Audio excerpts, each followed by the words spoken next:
Welcome. On this episode, I talked to Jason Lee, who worked at Empire Flippers and then founded his own brokerage firm and brokered $125 million in deals in 2 years. Hi, Jason. Hi. So cool to have you here. Yeah, so we met in Chiang Mai. I'm glad that we got to meet kind of fortuitously, I would say, at the event in Chiang Mai, the pool co-working session. Because I'd heard about you, thought about reaching out to you, but not surprising that we actually run into the same spaces and we'd meet eventually in person. Yeah, and you had a really interesting story. And I love that you immediately kind of introduced me to some people. So I kind of immediately saw that, okay, you're a connector. Thanks. Yeah, it's something that Eggblove told me about myself as well. Yeah, do you want to just jump right into a bit of my background and the story? Yeah, so what's your background before you got into buying websites? What were you doing? Yeah, so my background is I'm originally from Boston, and I'm an American-born Chinese, which kind of becomes relevant later on in the story. And grew up outside of Boston, went to university in Boston for mechanical engineering. I was a good, typical Asian student, I would say, but I kind of realized that's not the lifestyle I wanted. I did really well in my internships, and I kind of achieved what I thought I wanted at the time, which was to work for a hardware tech unicorn startup and living in the city. But I felt there was more to life, and I had read the 4-hour work week, and I just had this itch to travel. So like any Westerner who doesn't know what they're doing after they graduate, at the time, the thing to do was go to China and teach English. So that's what I did for a little under a year. And then after that, I knew that it was only a temporary thing. And I figured I would go to Chiang Mai and heard so much about that as the mecca of where digital nomads hang out. And like, that's the place that people go. This is like Johnny at the dropshipping days. So it was that was the hottest thing to do. So I went there for about half a year, and then I was doing freelance video editing, but honestly didn't really enjoy the actual process. I just wanted it as a skill I could do remotely, which is not a great skill when the internet speeds work great, but that's just something to consider. And then I went home for Christmas at the end of that year in 2016, and didn't feel confident enough to leave after Christmas in terms of cash flow. And so 2017 was a year of kind of being lost, where I didn't really feel like I wanted to go back into mechanical engineering, even though I knew I had a natural skill set for that. I was really felt alive when I was hanging out with people in Chiang Mai in the internet entrepreneur space, but it felt so foreign living in Boston, which is there's like 60 universities in the Boston area. It's very what they call WASPy and highly educated.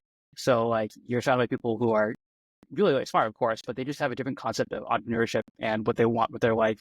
You're just to go get your master's, get your PhD, et cetera, work traditionally. And for me, I just felt very, I couldn't do that. And so, but I need to figure something out. Eventually, I was in traffic in California, working some temporary holdover engineering job. And I heard a podcast of Tropical MBA talk about their, someone from Empire Flippers, previously Empire Flippers, an apprentice and experience with Empire Flippers.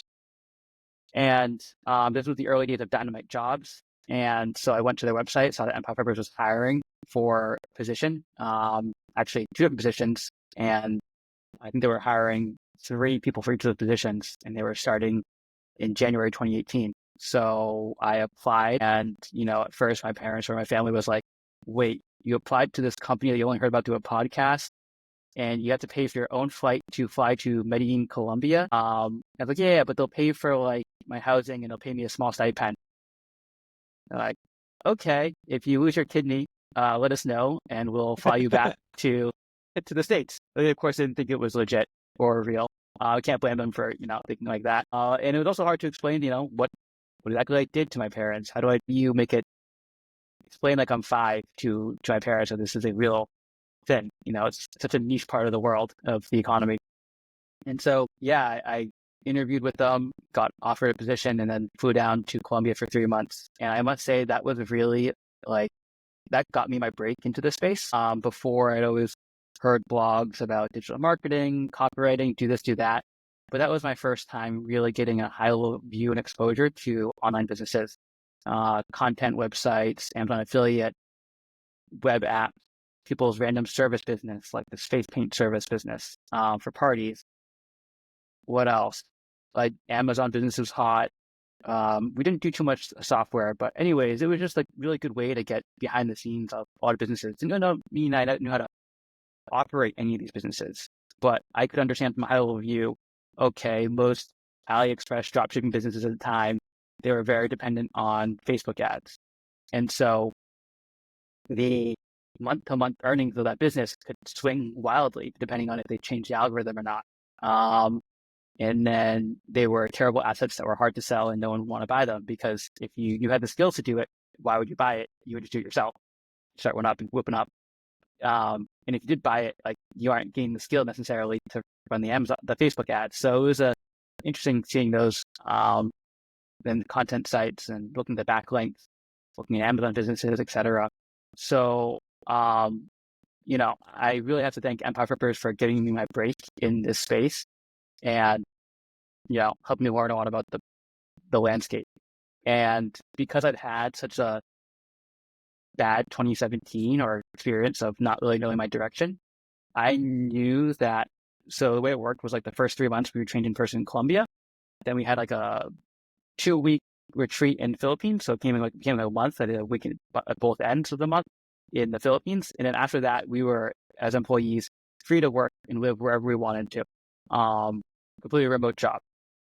And so I had coworkers that did the right thing. Not the right thing, but I guess the more fun thing to do in your mid to late 20s, but is you go to Europe in the summer, or spend the summers in the States, and then you basically just chase summer. You go to South America in the winter. But I was trying to think longer term. Like, although I was pretty, I think, decent at my job, pretty good at it, and I did do some internal tools in there, I thought, I'm not going to be here forever. So let me think about how I could leverage this opportunity to the most of my ability. So also at the time, I had just broken up with an ex, and I decided to get back with her in Hangzhou, China. But as far as kind of leveraging my position at the Empire Flippers, it was, hey, I have heard that a lot of Amazon sellers in the US, or the Western Amazon sellers, are complaining about Chinese competitors as eating their lunch and being a real nuisance. Maybe eventually the market will change so that Chinese will want to sell their business too. It was a hunch, and I didn't really know that much about it at the time. I went to Hangzhou. Hangzhou is not the capital of where a lot of Amazon selling is. It's where Alibaba is based, but it's actually not very international. But I went to a conference in Hangzhou, and I just was so impressed by how much government support there was behind Amazon selling in a way I'd never seen before. The government's like paid for a hotel, and I went to a conference in Ningbo, and there was at least 20,000 Amazon sellers there. It was crazy how big the scale was. So eventually didn't work out with me and my ex, but I moved to Shenzhen, where that's like the capital of Amazon selling in China. And to give you an idea of like how crazy it was when I landed, I've heard stories and rumors on like these niche blogs, but really it is true. When I got there, I said, like in Chinese, to my hostel owner, I was saying a hostel, like, I help people sell their Amazon business. And he was like, oh, you do? I have an Amazon storefront. And I'm like, what? And this guy's like 20, I don't know, early 20s or something like that. I'm not even sure if he went to college or something like that. He's like, yeah, like, let me show you my Amazon storefront. And I was like, what? You're a hostel owner. Like, why do you have Amazon? Like, everyone sells on Amazon. He had like, oh, I sell these like cute gamer girl, like the cat ear on the gamer earphones. This is my product. And he was so proud and so happy. And I'm like, wow, this is a different place. And I went to Starbucks to use the internet. And then like, I just heard other people talking about in Chinese, solid Chinese, Amazon PPC, logistics, getting fake reviews. It was just like a completely different landscape. Because I don't know what any other, I know that a lot of e-commerce in the States is either based in LA or Florida, but like, you're very car dependent places there. You don't have it's not like a real city like Asia. And so that was like, well, I need to move here. And so I did. In end of 2018, early 2019, I moved to Shenzhen, China. I spent a year there to explore the market and to see if Chinese were interested in selling their Amazon business through basically, I was still working Empire for a time. And I unfortunately didn't quite get the support that I needed from them. in terms of like pursuing that actually as an opportunity. And also, I think it was too early in the market. The Chinese weren't interested yet. But I did meet someone like in 2018 who just kind of kept in touch with me the whole time. And I was like, why is he keeping in touch with me? I know I'm a broker, but like I'm not going to work for his Amazon company. He like, what's his ulterior motive here? And it just kept me warm. He was playing the long game, honestly. This is what I can recognize in retrospect. He would message me once every 2 months, be like, let's get dinner, let's catch up. And so end of 2019, early 2020, I was feeling very stagnant in my role and didn't really see progression possible in that role. So I think I just needed a new thing. I also wasn't going to support to pursue the China opportunity. So I kind of felt like, why am I here? So I ended up leaving China to Taiwan, where I'm now based here. After exploring it a couple of times, I kind of felt like this would be a good place for me, personally. And I left Empire Flippers in March 2020. And I kind of knew from like my previous experience of jumping into Chiang Mai and not having a real plan, like you need to have some sort of plan. And so basically I smiled and dialed and called up a lot of my former clients I'd worked with Empire Flippers. And one of them started an Amazon business after he sold it. So we started working together. And also had another role with someone else that gave me cash flow. So we started that, did that for about half a year or so. And he kept trying to say like, oh man, we got to enter the China market as a broker. We got to do the brokering. And I think I knew too much about the brokering space. Having actually tried to do that myself, I felt like, nah, like it's not something that we should pursue. And we actually had to partner with someone in China at the time. He ended up to try to steal our idea and white label it. But he didn't actually know how to do the proper formal process of brokering a business, which is like, you got to evaluate it, build a profit and loss, verify some things to be credible.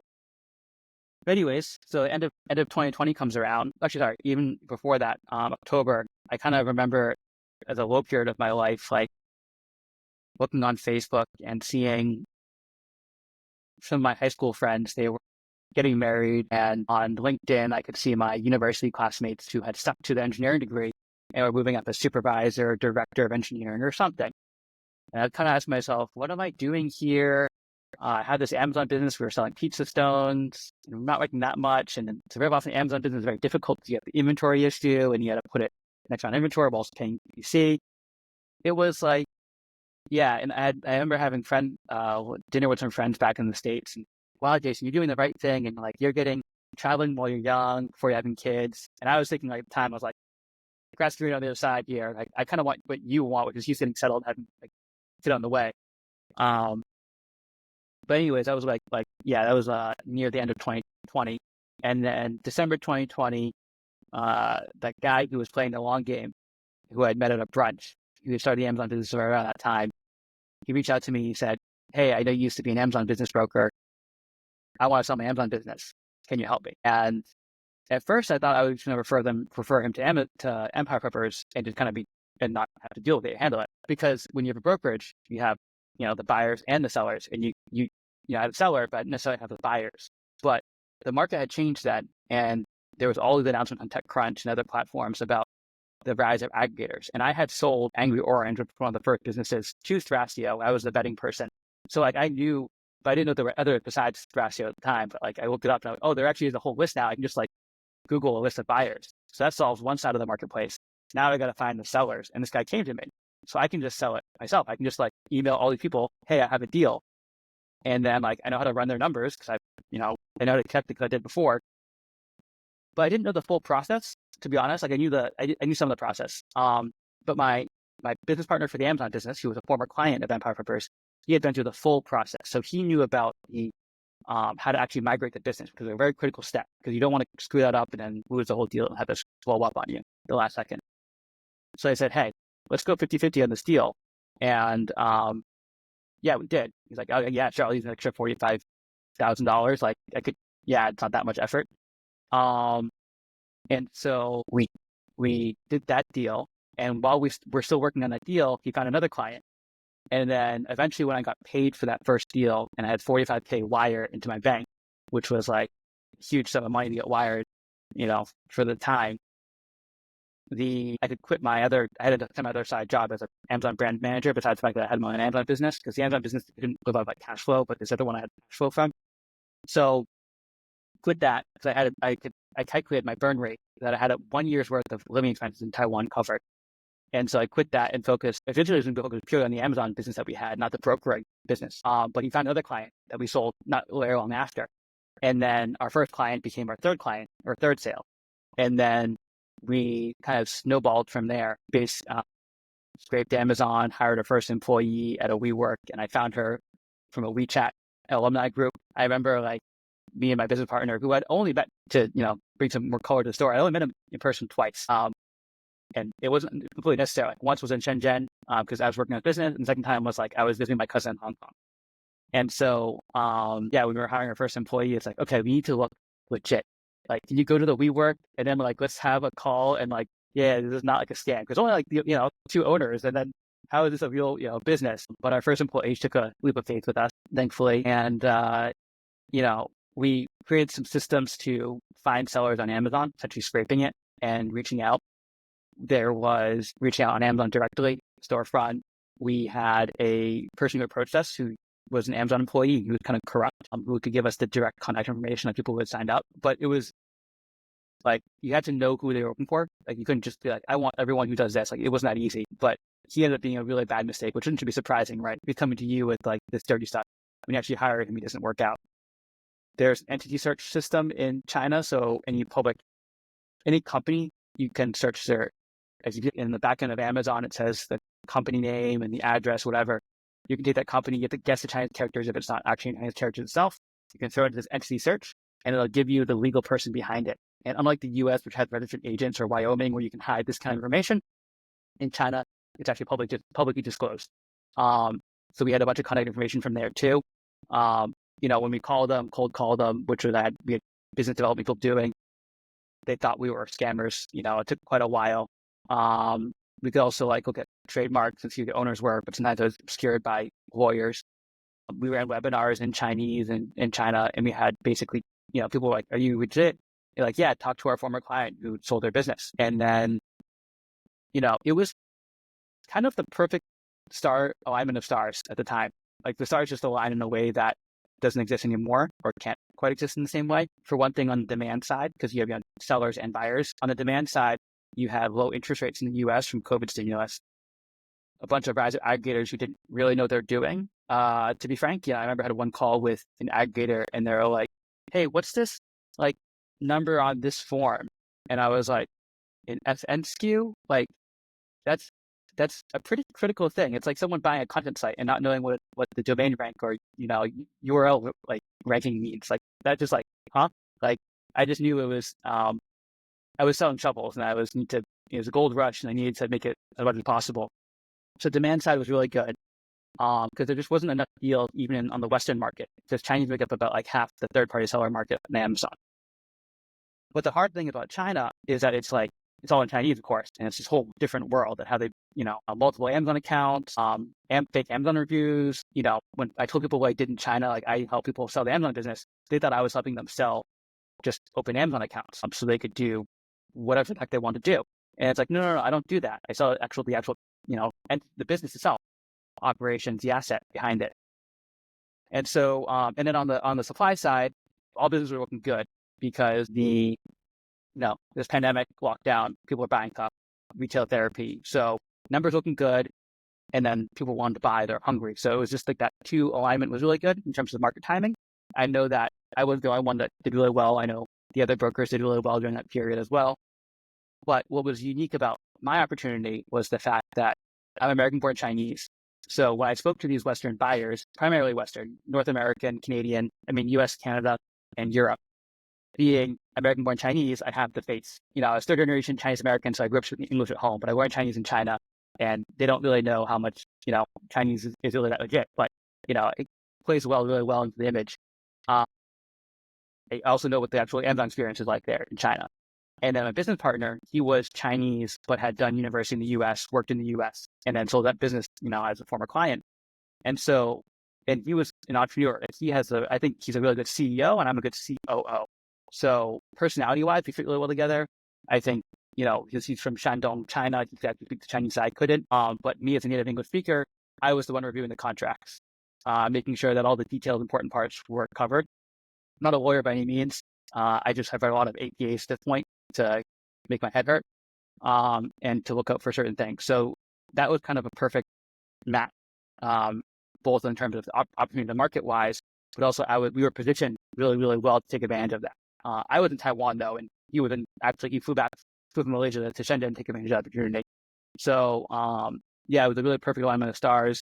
We're their competitors from the Western market entering China. I know that some Chinese did sell to the other brokers, but they had to deal with the language issues. There's how do you bring the money into China? How do I do this or that? What if I have multiple accounts? Like it's a very, and we communicated with all our clients on WeChat. They're essentially using WeChat like Slack.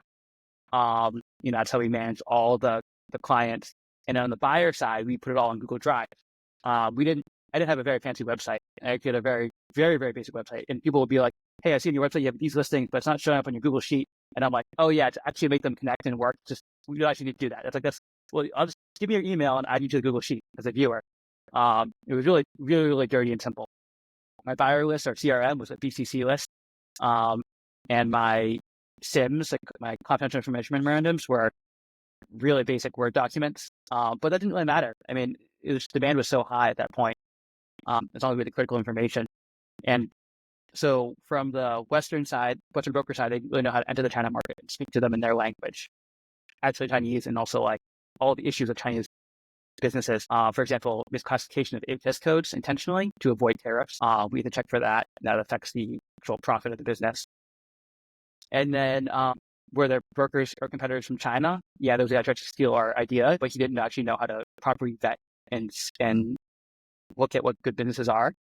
We scraped all of Amazon, and we probably had 100,000 Chinese Amazon sellers, and less than 1% were what we would consider qualified good fits for these aggregators of what they would say they were looking for. Here are ASINs, so a few SKUs, not electronics, not clothing, which is like, these are the categories that Chinese dominate, but the buyers don't want. So so the brokers on the Chinese side weren't really good in terms of data and providing like realistic. It was a lot of broken ends. And then some of the aggregators tried to open up their own offices in China to go for direct deal, which is, cut out the middleman. Totally understand. But, I think we provided a real value add for the service, because I don't think for an individual company to do their own proprietary deal flow made sense financially. To have an office and sponsor these conferences is very expensive. And we just we were just very direct and targeted and very lean in our operations. At our height, we had 3 full-time, like really good employees that had basically done university in the US, and so the English was really good, and they understood Western culture, but they also lived in China, so they could meet the clients in person and show that face. And then we had like 2 more BD people and a couple VAs in the Philippines. So I would say kind of like 7-ish full-time at the time, but it really wasn't actually, that includes me, the owner, but we still managed to do 125 million in deal value, so 25 deals, an average deal value of $5 million. Our largest deal that we closed was about 25 million enterprise value, but the structure made it so that we only got less than that, like 12 or 15 up front. So that was a UK deal. So the exchange rate really mattered that when we tried to transfer it to USD. But then we did represent one deal. It was above our pay grade, to be frank. I got to learn the difference between a business broker, an M&A advisor, and like investment bank. And we definitely played M&A advisor, but we were playing a business broker skill set. And it definitely felt like when I had some conversations with these private equity people that I had no idea what I was doing. And I'm like, this is what financial modeling is for, and this is what business school is for. And now I know what the gap is, but I'm impressed that I've even gotten to this point. Like there was a business was doing, I think like 20 million in profit a year for the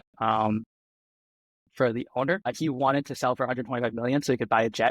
That's what his goal was. So there's talks about deal structuring, like, well, what if they include the jet in the deal? That would actually make the deal a little, like, they can structure things differently. But ultimately, we couldn't sell that business. It was a very great business, though. It had the majority of its best sellers in the category. And I called up one of the PE competitors, Strategics, and he said, like, the only competitor I know that would be worthy of talking to would be this guy.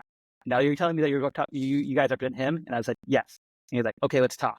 But then he ended up trying to sell the strategic, so it didn't really make sense in his portfolio anymore. But that guy was very interesting. One of the managing partners of a very, very, very big PE firm that manages billions in assets. And to give you an example of like what the level of sophistication these people are, he was like, oh, I know this brand, and my team has looked at their products. They have violated these, not violated, they have gone around these such and such patents of our products. And also, based on estimation, they're probably misclassifying HS codes. And wait, okay, you mentioned there's a warehouse in Pennsylvania. You have a picture of it. Like, do you have how many square feet? How much they're paying rent? I'm like, I don't, but I have a video of it. Looks at the video for 2 seconds, and he's like, okay, that's central Pennsylvania, probably $15 a square foot, and that means that it's probably $15,000, year or month in rent, whatever it was, $150,000. And I was like, what the heck? Like, how does he know this? And then I ended up later talking to the owner of the business, and I was like, how much you pay in rent? Because I don't clarify. And what the guy estimated, what he actually pays, was like almost spot on. It was impressive. This is how much knowledge the PE people know about. This is like, I was blown away. I would love to work for that guy, if I ever get the chance, because that guy really knew his stuff. And yeah, he was talking about, oh, I'm gonna fly to three different companies tomorrow, and you're like, oh yeah, I'm fine private. We have our own jet. We're doing this. It was interesting. That was a very interesting deal that didn't actually, unfortunately, close. Other deals that we did, we sold one brand, and then their competitor came to us about selling their brand. So that was good. So we could sell, we tried to sell back to the other buyer, but they didn't really want to be too allocated to that one niche. So like one aggregator got one of the other brands in the niche, and then the other one got the other brand. And I'll go on a side tangent here. Kind of interesting is all these aggregators were offering quite high multiples. I think the Western Amazon space, I've heard 6x, 7x, even sometimes like 8x, crazy stuff like that of annual profit. I don't know if that's inclusive of the inventory or not. Now, those who are buying from the China side, they typically, apply some sort of risk multiple that it should be lower because more risky, perceived, understandably. Are kind of embarrassing here, but I feel like it's funny story to share here is that, I used to work for Empire Flippers, and then my business partner chose the name FBA Flipper. That was the name of our company. And he just like blatantly stole or copied, I would say, the logo from Empire Flippers. I was like, dude, man, come on, it could be a little less Chinese than that. We don't get that knockoffy. It's like if I was gonna knock off that company, I should, instead of being Empire Flippers, we should call ourselves Imperial Flippers. Get your fortune business from us. But we never really switched that name to Imperial. We just stuck with FBA Flippers. Name doesn't really matter. Where are they going with this?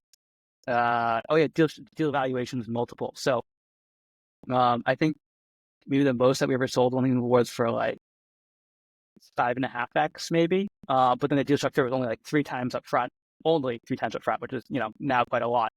And then like, stability payment or some seller note for a year and a half later. And I was told later by someone on the aggregator, the buy side M&A team, that he knew that the aggregators were never going to fulfill their supposed seller note that they were going to pay them. And in China, it's a very low trust society. So we were kind of trying to reassure our sellers that, hey, it's the reputation, they're going to build a long-term relationship. But honestly, in certain deals, it just doesn't matter. It's all about leverage. And so a year came up with some of these deals, and they weren't going to pay out, or they're going to pay like 13 cents on the dollar of the original $2 million or something. Little did they know, in one of the stories was this aggregator from Europe bought a business from us, and they didn't want to pay the payout for whatever reason. They would make up that the HS code was misclassified, but they actually knew that before they bought this, and we had records of it. But so the seller was really, really mad that she was going to get like $2 million. It was quite a significant amount. She didn't know. I mean, the buyer in Europe didn't know that the seller who sold the business to her was financing the factory that supplied the products to the brand.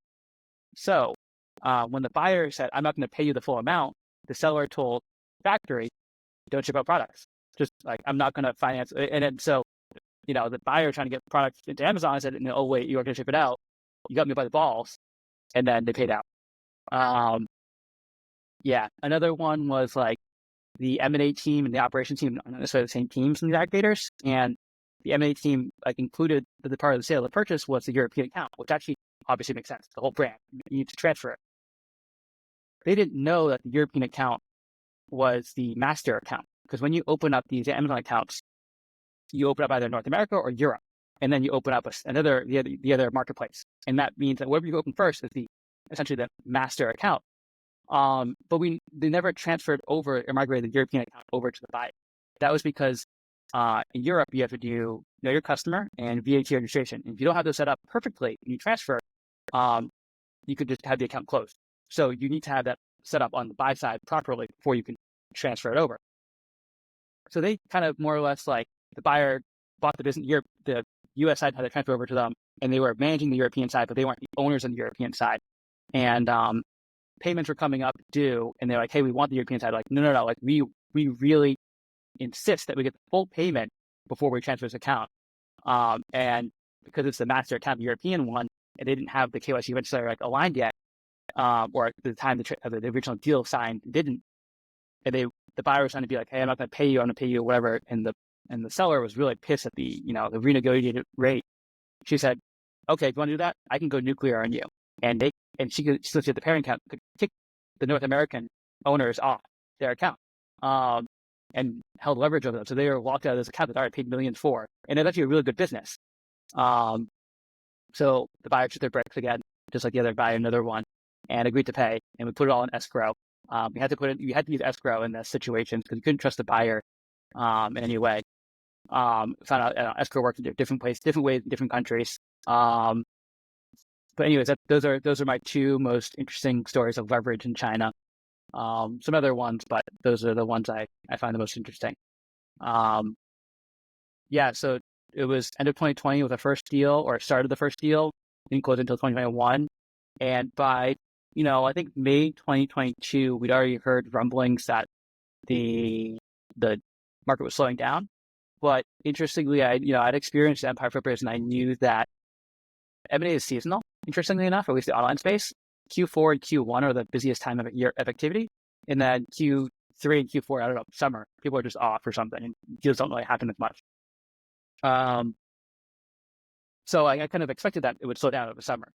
And thankfully, though, that there were some European buyers who were late to the party, who I could still do it. So we closed our last deal in December 2022, and we tried to keep doing deals in 2023, but we knew the lighting was on the wall, that sellers' expectations had gone up, but what buyers were willing to pay had gone down, and their requirements also gone up. Their requirements had gone up, so we couldn't, the stars were no longer aligning. They were drifting apart. Yeah.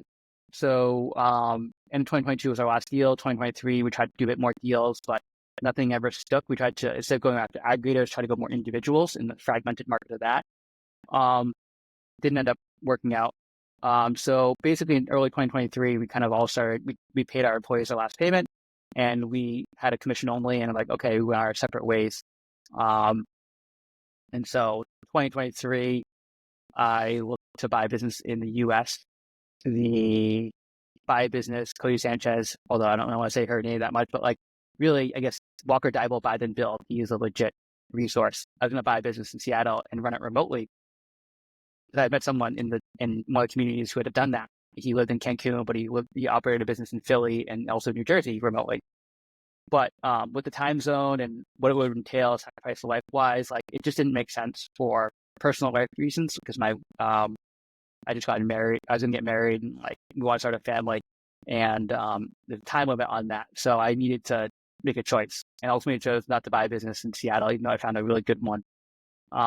And so then I came back to Taiwan, and then 2024 was focused on investing in people who were buying these businesses, who needed an equity injection to use the FBA loan to put the 10% down. They didn't have the 10%.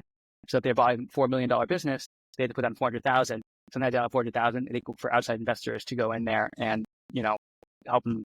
That's how to get personal guarantee. You just have to give them $50,000. You get a portion of the business, an equity portion, and that's what I did in 2024. And now 2025, I'm looking to some sort of future cash flow. I might buy a business myself, an existing service business. I might just consulting here and there, like a remote Amazon related job, is my experience, or start some local business here in Taiwan. I haven't really figured it out, but that's my story. Michael, do you have any questions for me? Any more places? Yeah, that's the story you want to dig in? Yeah, that's cool. That's fascinating. Thanks for the smooth transitions. I have many things I want to dig in, but let's go chronologically. All right. So you were studying mechanical engineering, and then you just went to Chiang Mai suddenly. Like, did you after you graduated, did you get a job in the field? Did you just wanted to So go travel? What was the plan? yeah, I went from China to Chiang Mai. So I went the U.S. to China to Chiang Mai, and actually, not that's really important to the story, but I biked across the U.S. and then I just kept going west. So the reason why I had my university, which was Northeastern University, was very special and unique, and I think this is very common in Germany, but not common in the States. Which is I did what they call co-ops or full-time internships for 6 months. And so at a first normal year of university, this is for like people who are in the US, and then I would do a semester of university, and then I had to apply to these companies to work for them. And I worked for them for 6 months. For these companies, it's a great thing. They could trade someone who's really cheaper. As a student, it's a win-win because you get paid and you get to learn what is actually relevant in your field. And the universities get to look good, and they get to be the matchmaker in this situation. So I had 3 different experiences, 6 months each, a year and a half, basically working as a mechanical engineer and knowing and understanding what that is like. And I don't think that's in any way bad. I just think I remember, I did an exchange in Hong Kong, and my eyes were really opened up to Asia and the quality of life and different world. I was very green at the time. And yeah, it planted the seed in me that I wanted to explore more of the world. And when I started university, my dream goal essentially was to work for a hardware tech startup. And eventually actually became a unicorn, the company that I ended up working for. And so I went to all these like TechCrunch startup events. People pitch their hardware tech startup businesses. And funny enough, someone who I knew in Boston, I've met since on the road in different conferences around the world. So anyways, that was like the hot thing to do at the time. And that's what I wanted to do. I wanted to work for a startup to get my hands dirty, trying many different hats in the engineering field. And I had my dream life, I think, in my last position, which was, it was in the city. It was a tech startup from these MIT grads. It was the blind leading the blind, though, I must admit. So that was kind of like, I realized the benefit of working for a big company is that they have proper training for you to actually progress. And so people who always like work for a startup, it's like, I do agree, work for a small company, but also work for a big company and see proper processes, because I actually knew more than some of these grads from MIT in terms of how to detail, what's it called? How to detail a drawing. People always think, oh, it's 3D CAD, you don't need a 2D drawing. But actually, 2D drawings are very important for calling out manufacturing processes. Anyway, that's a side note. So it's a tech startup, and I got to, it was in the city. I lived 1 block from the office, 1 block from the supermarket, and it was this perfect little triangle and not very far from public transit, which is actually a very good life for Americans because public transit is non-existent. And I had my parents over for dinner, and also my brother, and hosted them over dinner several times. I was 23 at the time. I just kind of felt like, did I peak already? Or this is all it is to life? Like, I feel like there should be more to life, you know? And so I felt very lost for a while. And thankfully, one of my high school friends had an uncle that was doing something internet related, and he connected me to his uncle. And that was the first person I spoke to where this book I'd read about was a reality. Like, I needed to see the proof that this is actually possible. And so, yeah, that was a good conversation. Kind of been someone I've kept in contact with since, and a mentor. But that's essentially why I didn't stick with mechanical engineering. I had a year and a half experience working as one before I finished my university degree. And then how did you end up getting the idea to become a digital nomad and going to Chiang The Mai? classic 4-hour work week, the Bible. Okay, so you Came read across it, that book somehow. and Read it in then you 2012, decided, I think. but what was your plan when you just decided to do it? Like, what was your plan, financially, and like how were you going to make money? How are you going to support yourself? Because you just quit a Yeah. job. So I graduated university in 2015, biked across the US. I had a job lined up for teaching English in China. And then when I was going to go to Chiang Mai, I didn't have anything lined up, which is exactly why it was a stupid decision. But I was young, had no liabilities really at the time, just myself, single. And so I figure I would do some skill, digital marketing related, and that ended up being, for me, I chose video editing. Should have chose I don't know, copywriting or email news. I don't know. People have a bunch of variety disparate skills out there. I've met people who do translation and stuff like that. So yeah, mine was going to be video editing. I got a couple remote clients on that, but I'm competing with like Filipinos and stuff. So yeah, it's just not a good thing. I also think I realized I didn't enjoy the process of video editing and the storytelling and the creative behind it. It's just not who I am. So it's not something I would, not to ever touch again. I might do my own vlogs, but it's something that I really like to do again. Yeah, makes sense. That's cool. That's it's kind of a common story. I've met so many people that have read the 4 Hour Work Week or something similar and decided to go and travel, and then realized like, okay, I need to have a source of income. And then many of them started as English teachers. Don Wells was also an English teacher, right? I think he lived in South Korea for a while and he taught English.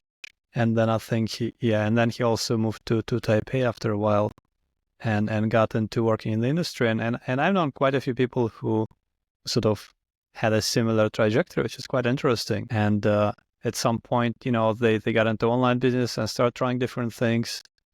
And it's interesting because mine was sort of the opposite. When I sort of became a digital nomad for just a brief period and I was traveling around, I already had a business. I already had a successful business. So but I didn't know much about travel. I didn't know like how would that work.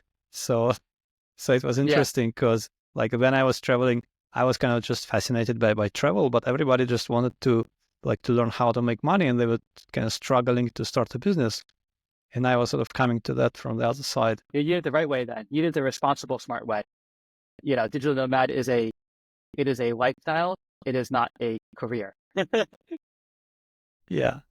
Yeah, it is. Yeah, it is definitely fun though. It was like a fun couple of years when I was traveling around. And so you were right. So you taught English in China, and then you went to Chiang Mai, and tried the video editing, and that didn't work very well. So you went back to US. Correct. And I had listened to, I think when Noah Kagan's blog had some rejection therapy videos about this guy who was just trying to get rejected, to overcome basically to become a salesperson, because although he was a founder of a company, it didn't really mean anything if he couldn't accept a rejection from an investor, which happened all the time. So he did like 100 days of different rejection challenges. He wanted to get rejected. Sometimes you get people who say yes, which is impressive. So anyways, I use that as inspiration for myself, which was I was going to do video editing.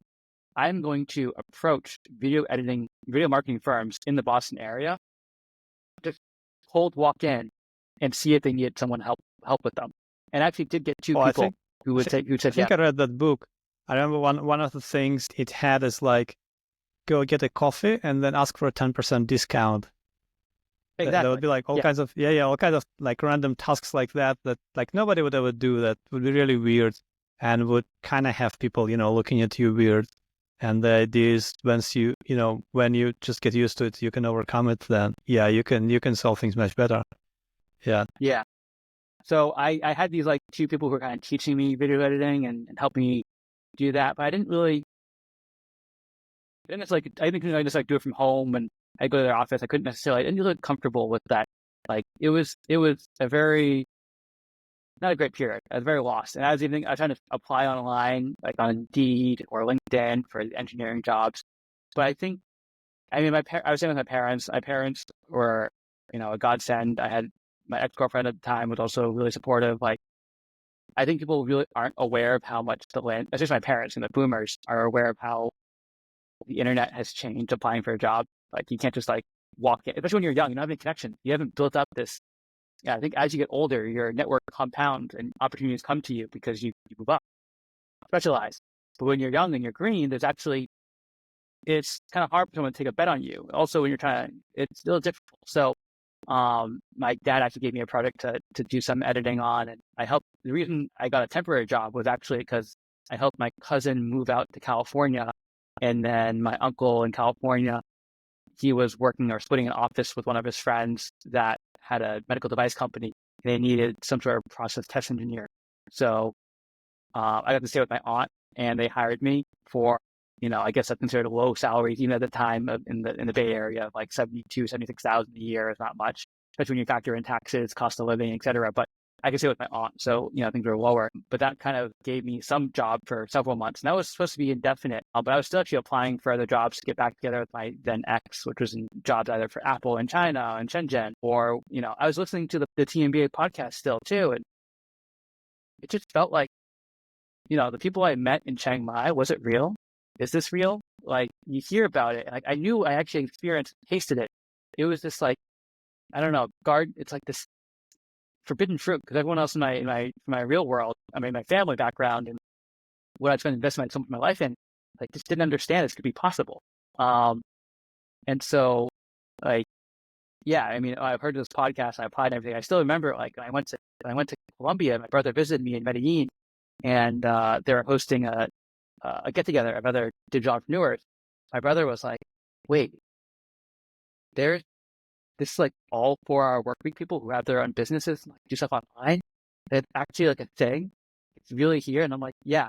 He's like, "Oh, like he's like, it's not for him. He can never sit still in front of a computer long enough to do anything online. But it's really, I think, that thing where you need to meet someone or talk to someone and then know that it's a real possibility.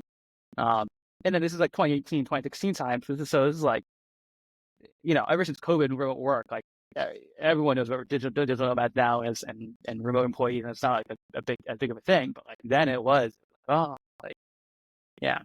Yeah, it's interesting how fast things changed also. Like, I had a similar experience about 10 years before that, like back in 2005, 2006, when I was starting out my business.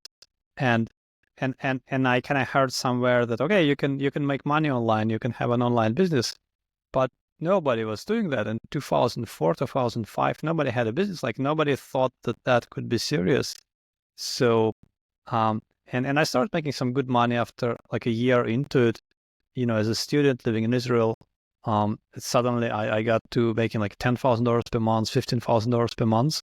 And I wasn't working that much. I just built a bunch of websites, and it was like nobody would take it seriously. So whenever I told people, yeah, I build websites, I sell ads, people would ask me like, oh, okay, you have a blog, but what's your job? What do you do for a living? Yeah. And nobody could really take it seriously. Like, I had an experience in the bank, because at that time, Google Ads, they would send you a check. So I didn't have direct deposit yet. And I would go to a bank in Israel and, deposit a check. And they would be like, well, what do you work for Google? I was like, no, I don't. Google have an advertising network, and I have a bunch of websites, and I put the ads on my websites, and and they pay me, so I work with Google. And they would just look at me like this, because like none of that made any sense to people. They didn't know anything about like websites or like ads or or any of that. Yeah. My and person who I first had a conversation with, he was really early days in AdWords, and this is like 2006, I think. He arbitraged basically Google AdWords, sponsored ad placements and affiliate links. And there was so low competition back then that he could arbitrage getting a paid affiliate and paying for Google AdWords. And he would all different languages, long tail, etc. And he said that some days he'd lose $10,000, and he'd gain $20,000 next day. And it was just like he got comfortable with that arbitrage opportunity that was a very short, 6-year window, and eventually the market caught up. But yeah, like, make money online is like that scam. Like, yeah, I'm making money online, like with a laptop at the beach. Like that's what most people think when they make money online, right? Yeah, and I did that for a bit as well. This kind of like affiliate arbitrage, and at that time there was also like the Bing, what is it called, like Bing ads, and they had a couple others, and Yahoo discontinued it later. So you could like buy traffic and then send it to some affiliate offers. So I did it for a bit, but the AdSense thing was more profitable for me at the time. But yeah, it took a really long time until these things became, more sort of accepted in society, until people could accept that. And then I remember I had an experience maybe back in something like 2017 or so. Then one time at my bank in Israel, 2018 or something like that. And one time my banker in Israel asked me, do you use Google AdSense? I was like, yeah. I was very surprised that it knew what it was. And then she says, oh, we have this program in the bank that, because we have many customers who receive payments from them, and so we can automatically take away the taxes from the Google payments if you want to sign up for it. I was like, wow, that, that really became mainstream at that point when then the bank has a program built for people that receive payments from Google AdSense. So it's like a major kind of, transition. Yeah. And it's interesting. And I had like the experiences you shared with, when you went to get a job to work at Medellin, and they didn't think it was serious because an online company, and that's not how things work, right? Like you don't just suddenly go somewhere else and like a small like a new company, new startup, and you get a job. Like that's not how things work. So it's interesting how rapidly things changed, and now it's all completely acceptable, right? Everybody is working remotely within a span of, I don't know, like with 5 years of COVID, probably the 3 years of COVID probably did it. Yeah, it was interesting because people would say like they would try to have a culture of startup, but my definition mentally of a startup is like a company that's not profitable, and like has raised a bunch of venture capital money, but some of the people meant to apply it to as a small business, but it bootstrapped, so it was profitable, it was fine. But yeah, like my mom was like, why can't they do it in the U.S.? Like, and I'm like, because they want a place that's walkable and U.S. time zone and not too expensive. That's like everything the U.S. isn't. Like, I mean, you can do it in several time zones, like. Yeah, and so that's interesting. So then you heard about Empire Flippers, and how did you get the job offer? You said you met them, right? Was it in Chiang Mai? Online. Oh, okay, no, just online. I had an interview with them over Skype or something at the time. And so only online, and then after an online interview, you got a job offer? Correct. Okay, wow. One interview or like several? Say again? Like, was it just one interview or multiple interviews? I think it was 2 interviews, maybe. I spoke about my experience previously being essentially what I call a coconut cowboy in Chiang Mai. Like I basically only enough cash to survive in Southeast Asian countries, which was without doing video editing. And so, but because of coconut that, I had cowboy. Yeah, what's basically the? I never heard of that. What's the meaning? Oh, it's a dynamite circle term. You're scraping by. And I was gonna say, I think they looked at that as like, oh, this guy fits the lifestyle, and he seems smart, or like it seems like, so let's give him a try. Because there's a 3-month probation period, and in that 3-month period, I think I showed myself pretty well to be maybe not the best customer service or salesperson, but definitely really, really good at systems and numbers. I helped automate quite a lot that they were doing manually before in terms of Excel filtering that I just built. I got someone on Fiverr to build scripts for, and what used to take, I don't know, hours to do, I just click, and like 10 minutes later, done. So they could see that I had potential, but I don't think they had a position necessary for me to maximize that potential. Cool. Yeah, it's interesting. I did the same thing at some point for my company with some of my first employees, because this whole space of buying businesses and everything, like it was so new that nobody really had experience, right? Typically, when you interview people, you expect them to have some experience in that they've done a similar job before, so you can ask them about performance and so on. That kind of situation, like obviously most people they were interviewing, or pretty much everybody, didn't have any experience, so they probably didn't expect you to know like anything about buying online businesses or any of that stuff. So they kind of just wanted to see that, okay, this is a smart guy, this is somebody who's traveled around, who's adaptable, and fits the they took a risk on check. me, and admittedly, why I ended up leaving was just like the pay wasn't great. The lifestyle was full, the culture was good, but the pay was not. And so, what was it like? You went to Medellin. They had a place for you, right? And then you like, there was training every day.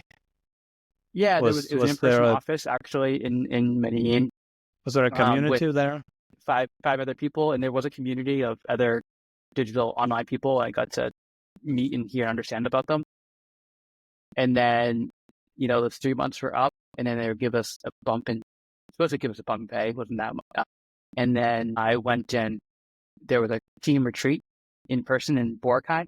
So even though they're a fully remote company, what they would do, this is so much better than the stupid hybrid stuff that you hear about now in corporate America, is they 2 times a year would have in-person retreats somewhere in the world, and the company would pay for or give a stipend for you to fly there and visit there. So basically, our flights to Boracay were covered. And then also our time in Boracay was covered too. So we all flew to Boracay and worked together in person for like 2 weeks. And my roommates were my coworkers. Where is that, in the Philippines? Yeah, Boracay is like their number one tourist destination in the Philippines or island. Terrible place to do a retreat though. Power is not stable, or at the time it wasn't. Internet's not great speed. Like, yeah, it has like amenities for tourists, but not really to be productive. So yeah, I was there for 2 weeks, or a week before it's in the Philippines, just in Manila, and then a week after, I think it's like in Manila or something. And then, yeah, that was kind of our in person. And then there was a retreat at one time in Saigon, one time in Mexico City. I think it was important to get face time. And so how long did you work there, and what was your role? What were you actually doing there? So I worked for them for about 2 years. My role was vetting and valuations. So when someone would apply to sell their business, we had to make sure that they actually are a good fit for our brokerage, the marketplace. So I would have to verify the numbers on Stripe or Amazon or Shopify for sales numbers, basically rebuild their profit and loss statements into a template that we had. Yeah. And so we were basically like, we were the filter for people applying versus getting listed on the marketplace. We gave the actual final valuation too. And we kind of left up the valuation kind of commission structure to salespeople. But our role was intake, hey, I want to sell my business, to, okay, this is what your business is worth, and this is what you're listed for. That was my role. And, we had some KPI that we had to clear X number of businesses a week. That doesn't necessarily mean that we had that many intakes, so sometimes we couldn't. But then sometimes we were like really overwhelmed with a lot of businesses, which was usually Q4, Q1. And that's when I started using like VAs and a system, and I got to get more dibble dabble in that experience. And what was the structure like? How big was the company at the time? Did you have? So you said you had some VAs. Did you have a manager, or did you report directly to Joe and Justin? And were like some other people who were doing the same thing? Between me and Joe and Justin. Actually, Joe and Justin were not really involved in the day-to-day at that point, just strategically. And eventually there was a supervisor to be like another layer in between. I think there was maybe 12 people, or wait, 16 people. I don't know, 16 people. I can't remember. There's people in the Philippines too. Some back office in the Philippines to help. So maybe 16 people. I actually can't remember. 12 to. And like total in the company at that point, how many did they have? That's what I mean. 12 to 16 employees. Oh, 12 only total. 12, 16. Yeah. There was like maybe 2 people from marketing. Okay. There was some in migrations, which is when you actually transfer the business over. And there were people in customer service. And then there was some, vetting was like 4 people. Didn't really need to be that big, but they kind of overhired to be safe initially, actually. Sales were, 6, 7 people. So there's 4 people that were hired with me at the same time. But before that, there was probably 2 or 3 sales. You remember? So that was really good training to basically learn everything you need to know, how to do listings, how the process works, right? Yeah, to understand how the really broker process works. With the exception of, I didn't really read APAs or do deal structure. I had to learn that with my own brokerage. And again, I don't actually know how to operate. I know at my high level how to look at backlinks, but I don't actually write the content myself or use Ahrefs as most people do. I only use it to make sure they didn't have PBN behind them. Right. And so like that was like 2019, 2020, then when you decided to leave. Yeah. Yeah, March 2020 was my March 2020, I think was my last day, which is like, I should have, sold my stuff on March. I don't know. Isn't that February exactly when COVID started? That was like the lowest point in the market. Then I should have bought in at that point. But I think that's like the exact time when COVID started officially. Yeah, it was the first day of lockdowns in the US or something like that. Yeah. So I was already in Taiwan though, so it was scary. You were already in Taiwan at that point? Yeah, I was already in Taiwan because I was living in Shenzhen, and when they closed the border between Shenzhen and Hong Kong for COVID reasons to separate, or Hong Kong closed the border to Shenzhen, they already closed Wuhan. I was like this should never happen. In no reality should the border ever be closed between Shenzhen and Hong Kong. This is like one of the most important borders for China. I need to get out of here as soon as possible. So I had a family vacation plan to go to the Philippines and Japan. So I booked a flight that day to leave that evening at like 2, 3 a.m. from Shenzhen, China to Philippines.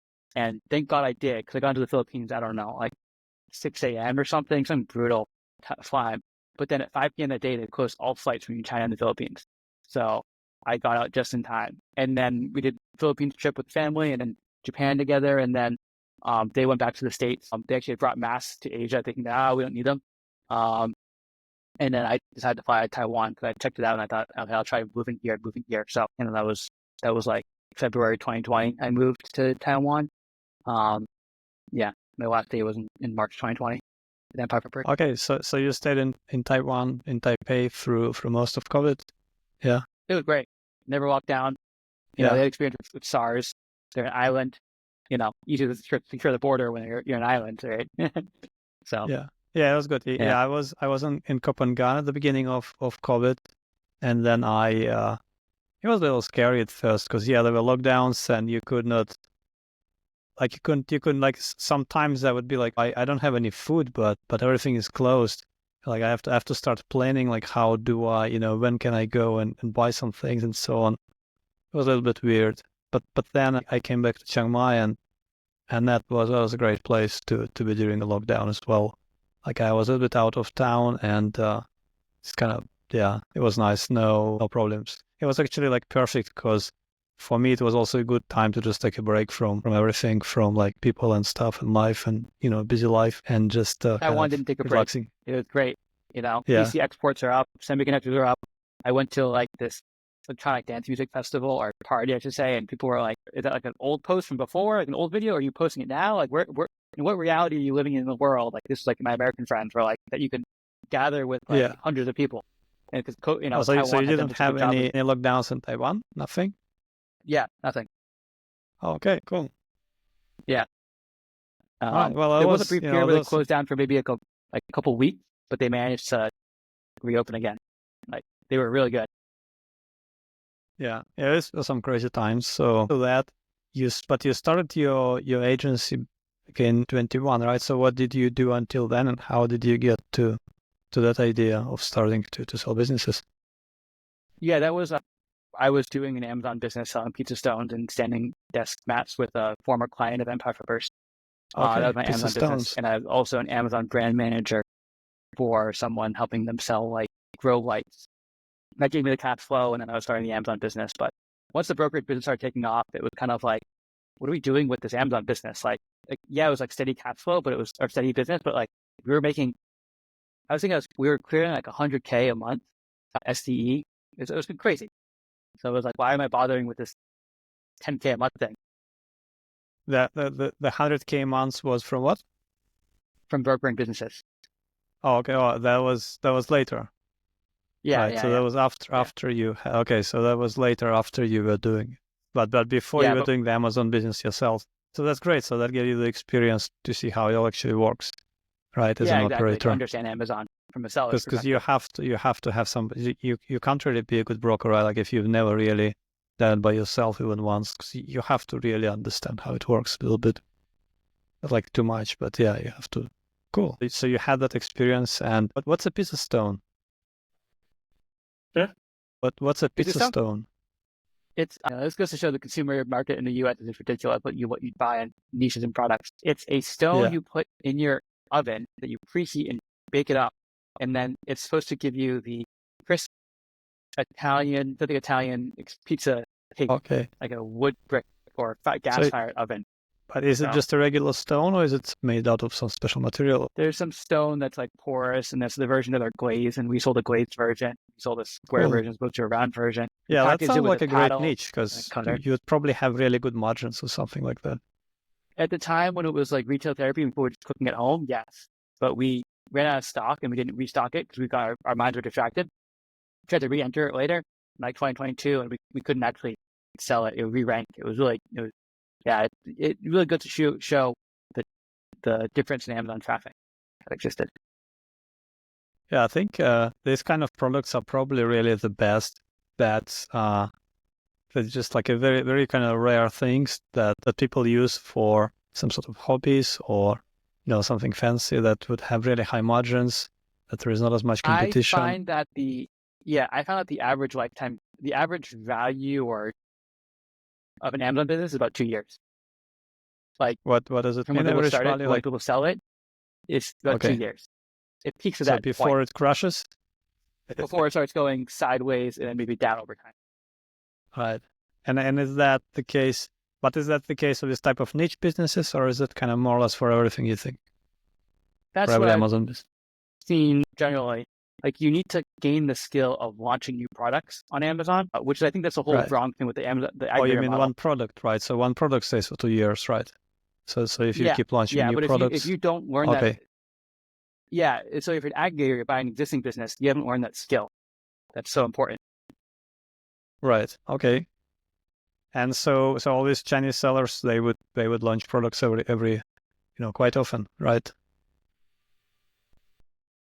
It wasn't actually many factories that people would think. People would think, oh, it's from China, must be a lot of factories. But the factories are usually concerned about labor costs and raw material costs and other things. They don't really know the end consumer, or understand the end consumer that well. They understand the manufacturing process. Usually the Amazon sellers that were from China were former Taobao sellers, basically China's domestic e-commerce market. And so they felt like selling on Amazon was, and truly is, less competitive than selling on Taobao. Taobao is vicious in terms of consumers in China expect that the first 10,000 reviews are fake. And this is like 2018, like 2016. People didn't know it's fake, but like you expect it. And then, for when they talk about brushing and fake reviews on Amazon in the US, like, oh my God, who would do that? Chinese have already been doing it for a while. Like, yeah. So, okay. So when you start, so you mentioned how you got your first deal, and then basically you were just learning it on the fly, right? You contacted the different aggregators.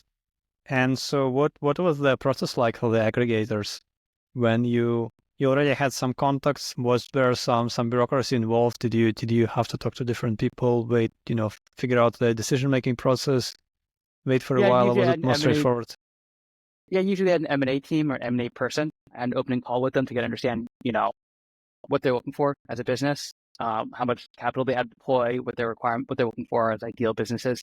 Tried to also find out if they had any existing businesses. They could find a business that was similar, so they could corner a certain niche or category on the market. And then I would just add them to a Google spreadsheet and then BCC them once a week when we release new businesses. Did you have them? I think we probably released like 8 businesses a week, but that was only very short. Usually it was only maybe 4. Yeah, and so so you said you completed 25 sales, but how many listings did you have? Probably like 125 or 150. Okay, and the ones that got got numbers sold, for like, I say again, like the ones that got sold, the ones that didn't get sold. What was it about price? Was it about quality? Did you have a lot of? Or was it just the timing? Like, did you have a lot of listings that stayed up for for many months, for many years? What was actually the average kind of timeline from getting the listing and selling it? Yeah, if it didn't get action within the first 2 weeks, it likely wouldn't have sold. That would kind of like, it still could, but likely wouldn't. Why they didn't sell? Every case is different. Every reason is different. Could be they had too much black hat, too many multiple accounts. I could have that. That could be the issue. Could be the profit trend wasn't great, margins weren't good. Whole variety of reasons. Makes sense. And in the beginning, it was like you could sell anything. Yeah. So the market also. And so for the Chinese sellers, did they have any other options except selling to foreigners through, to Westerners through somebody like you? Could they sell locally? Were the aggregators in China buying them? And what kind of multiples they were paying at all, if anything like that existed? There were 2 aggregators in China, but one of them we don't think was actually legit because they never did deal with us. And from what we understand, we probably did at least half the market deals because we heard about some deals outside of us. There was another aggregator, but I think when he realized that the model wasn't going to work, he fled the country and took the money. But they did buy one business from us before they did that. And actually, I think they sold it back to us, or sold it back through us or something. It's funny. Yeah, so they they existed, but not really. Like there's also a buyer from Russia, and when the Russia-Ukraine war started, they held these, they reached a negotiated deal, and they were just trying to be really sketchy. They were like, okay, you transfer the business to us first, and then we'll pay you. And we're like, yeah, no, we're going to use escrow. Like this is not, we are being on the Russia. And they're like, okay, look, eventually, fine, we will not use escrow with you guys, but you guys have to meet us here in this hotel office or hotel room, and we'll do the deal. And if you don't want to do it here, if you don't want to do it there, like we'll make sure we get the $2 million. Otherwise, like you guys are gonna be that would be the leverage. It's zone. Ultimately, it goes to that because I don't think they had the money, like, or they weren't actually intended to pay it. They were just trying to be scamming. So like old school, you meet in a hotel. Yeah, you bring the suitcases with cash, and then the suitcases with the product. Yeah, because like, oh, we had these contracts, and we wouldn't violate law. It's like bullshit. Like, come on. Right. Yeah. So that's the kind of stuff you had to deal with because you were dealing with many people from cross border from different countries, international stuff. It's not the same as if you're just in US. Yeah, it's not the same. Right. And so if they so did they have any other options, the Chinese sellers, except like aside from you basically? Could they sell? Did they have any marketplaces in China, or could they just go and list it on Empire Flippers by themselves? Or did they not speak enough English? Yeah, they could have approached Empire Flippers quietly or website closers, and I think I heard about some Chinese that did. Yeah. The problem is that Chinese don't really use email, and that's like the primary form of communication that most people use. They don't use email? I mean, they have an email, but they don't really use emails. It's like asking a Westerner to use fax. Like, yeah, we've got the fax, but like, or machine, but like, why would you use email? Like, because China skipped like their their desktop internet experience was very short, and they kind of skip to mobile. So it's not like let's have mobile first design. Like that's what they designed it for. Like they only mobile only. Like actually, the desktop apps are actually like shittier versions of their phone apps. It's a very different internet world. So yeah, you have to communicate with via email in English, and then do their process, which is like Zendesk and support and just stuff. But they were selling in US, like, right? So probably they spoke good English. They used Google Translate. And like what we built all our material bilingually. So did most of your Chinese sellers not actually speak any decent English? They just use Translate for all their products? Okay. Our team translated. Our team was a bilingual translator. So when we had buyer seller calls, could not. So that's why that just wasn't really an option. They couldn't really reach the Empire Flippers or the FE International, any of this other. They because they couldn't speak English. They just couldn't communicate. Yeah, so that just wasn't an option for them. And there weren't really any companies in China doing that. So you pretty much had the whole market to yourself. It was a huge market too, right? Because there's so many Chinese sellers. Huge market, but quality was very limited. Right. Okay. Yeah. Because so you were only looking for bigger businesses. And were there some businesses that were actually like too big for you in China that maybe that you spoke with, but the one that you mentioned for 80 million, but like some similar ones that didn't want to engage with you because like, you weren't big enough for them or they were too big for you? Yeah. I think it was, I didn't know what to do properly. And also their situation was a little unique. They owned a factory and it was like family relationship, and how do you have to transfer this? It's not like digital asset anymore. It's like real business with foreign direct investment that you're doing. It's like a different machine at that point. And so how did it work from the perspective of a Chinese seller? Just walk me through it briefly. So let's say I'm a Chinese person and I want to start selling on Amazon back in 2017 or something. What would be the process of how do you go about? Like, would they go and do some course that teaches them? Would they just find a product that looks cool and then put it on Amazon? Like, what would that look like? They would probably, if they heard about Amazon, they would probably go to this specific shopping mall that was actually a shopping mall in Shenzhen, in northern Shenzhen, and it was government paid for co-working space where it's all Amazon sellers. It's kind of, the thing about Amazon selling is it's kind of a zero-sum game. Like, you don't actually want to tell people what your product's selling because they could enter that market. Yeah. And then China's a low-trust society, so it makes it even more difficult. Like, people don't trust each other in general. But the government loves Amazon because it keeps the factories the running. local government of the Local government, the national government, etc. in Shenzhen? They will give you Okay. VAT refund. So they try to bring in education providers and service providers, like the Shenzhen Chamber of Commerce woman. I've spoken to her. Like, they are measured and given metrics, so they have to hit. So they try to growth and export quantity or value or whatever. So they're encouraging these events. That's cool. So the Tens of thousands of government people.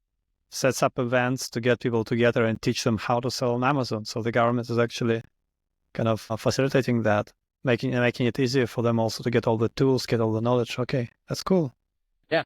All right, and then No other. so It's an industrial policy and a very specific needs. that's fascinating. And then what would it look like? So for an average Chinese sellers, they go to an event, they learn about it, but then they still need to figure out what the product is. They need to find a supplier. They need to set up an Amazon account, and then figure out the logistics, the process.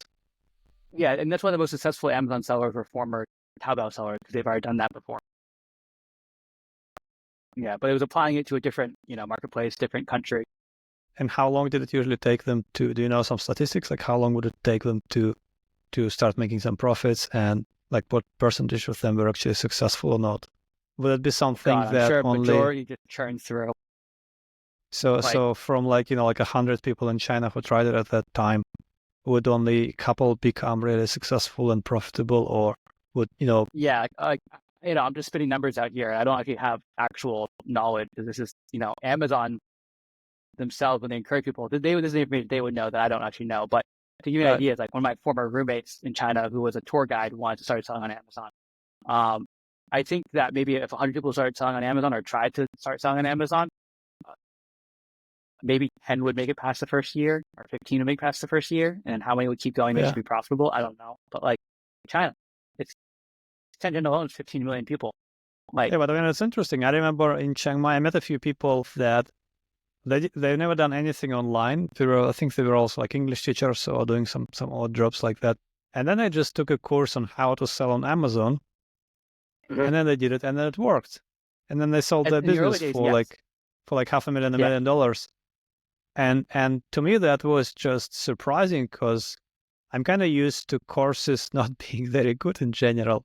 Like courses kind of giving you general information, but not being good enough to really get you started in the business. So I was really surprised that was the thing that was, reasonably common. Yeah. I mean, I think that was early days. You could really throw up anything. Yeah. I almost actually started selling on Amazon in 2014, but I was too scared at the time to put money into an inventory run. And that was a big mistake. I should have done it. But at the time, I was, risking a lot of money for me as a student at the time. I was going to be a foam roller for yoga. And this is 2014. So actually, I probably would have sold, but I was so scared at the time. So it's kind of like every market. It goes through different cycles. And if you enter in the right time, it's very easy. Also opportunities. And then and then the decline started. So when you started that brokerage business, what did you think about it? What were your plans? Did you expect that it would become quite good and quite profitable? Did you expect that you're going to be doing it for a while, or did you just see an opportunity? Did you know that it was going to be a very short-term opportunity? I knew it was going to be a short opportunity from the very beginning. I didn't know when it would end, but I was going to try to make hay while the sun shines. Yeah. So it was clear that that's not going to last very long, right? Okay. And then how did the process of transfer actually work? So the Chinese seller, they would transfer the account, right? But then what about the logistics of the supplier and all the operations? Like they have to give it to you, you have to translate it in English, set up an SOP, give it to the seller, or what? How did the process work? Give it to the buyer? These buyers who are buying it, they didn't necessarily they usually had a supply chain team. And so they had someone on the team who spoke Chinese usually at some point, like by that point when they're transferring the business. So the aggregators already had people who spoke Chinese and who could manage it, right? So like the buyers that you dealt with, they had people who spoke Chinese, did they? Yeah, but usually in supply chain of the department, not in the M&A team. Okay. So when it came to transferring those things, there was someone who could translate on their end. We could also translate too. We weren't a translator. Like we did it as a service interpretation, but like we weren't trying to do that as like just a service. That was part of our services. Okay. So yeah, we would guide them through how to transfer the Amazon account.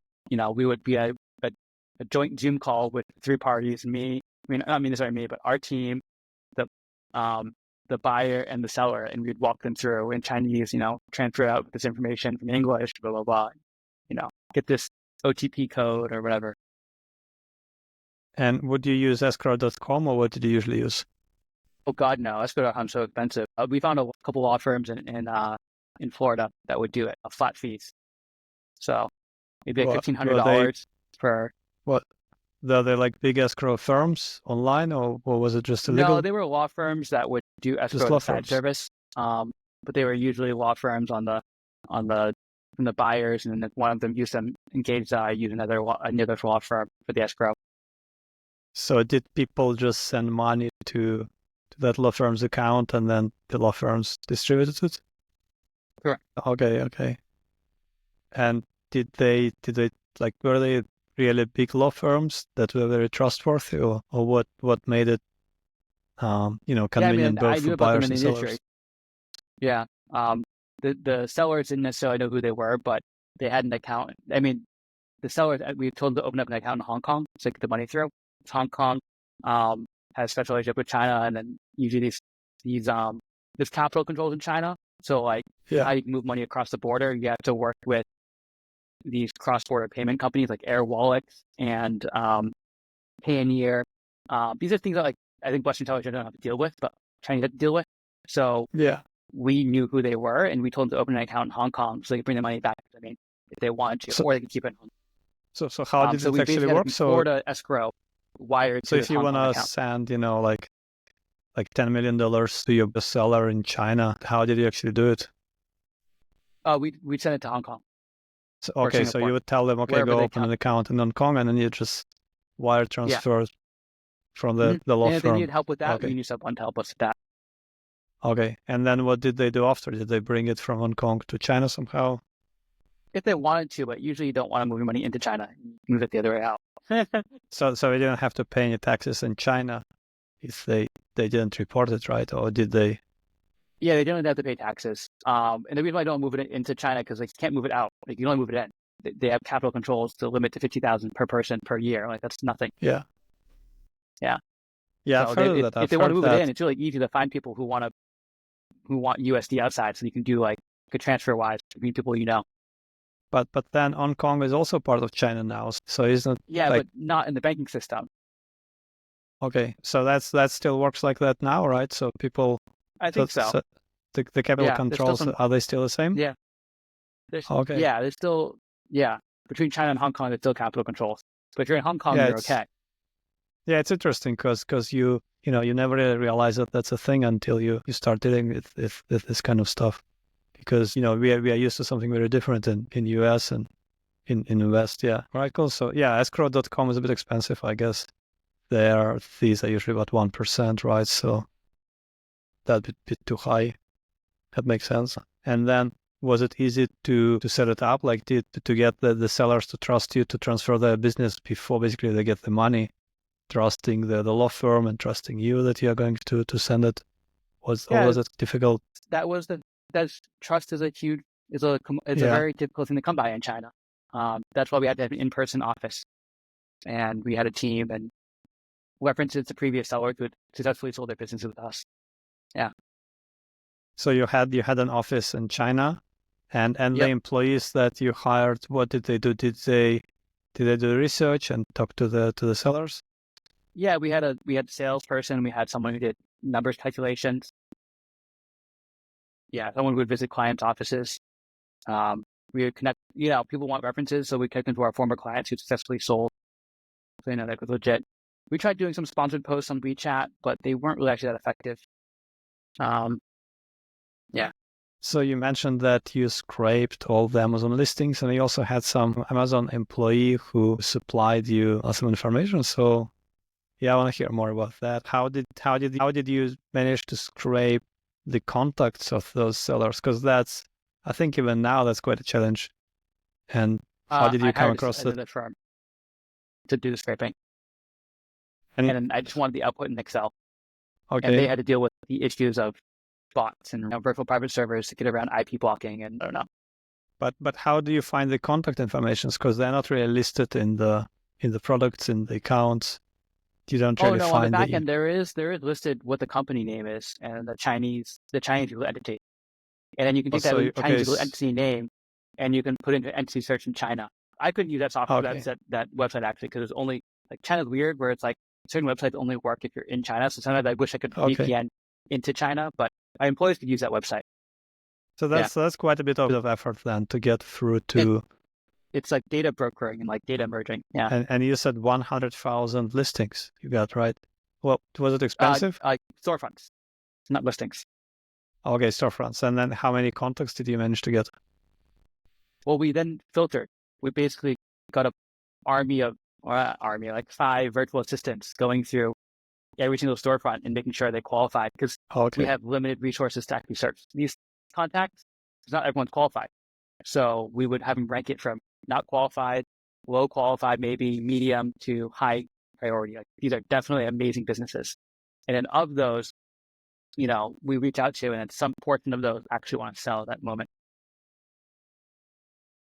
Yeah, that's interesting. We did the same thing at some point with content sites. We set up an outreach team and we trained them we scrape a bunch of data, and it's easier to do, of course, online. You can use Google, you can use things like Ahrefs, SEMrush. Yeah, you're looking for websites that have a lot of organic Google traffic, and you just set it up, and you can use different estimates that they give you for traffic, and you go for different topics and keywords for the niches that you are in.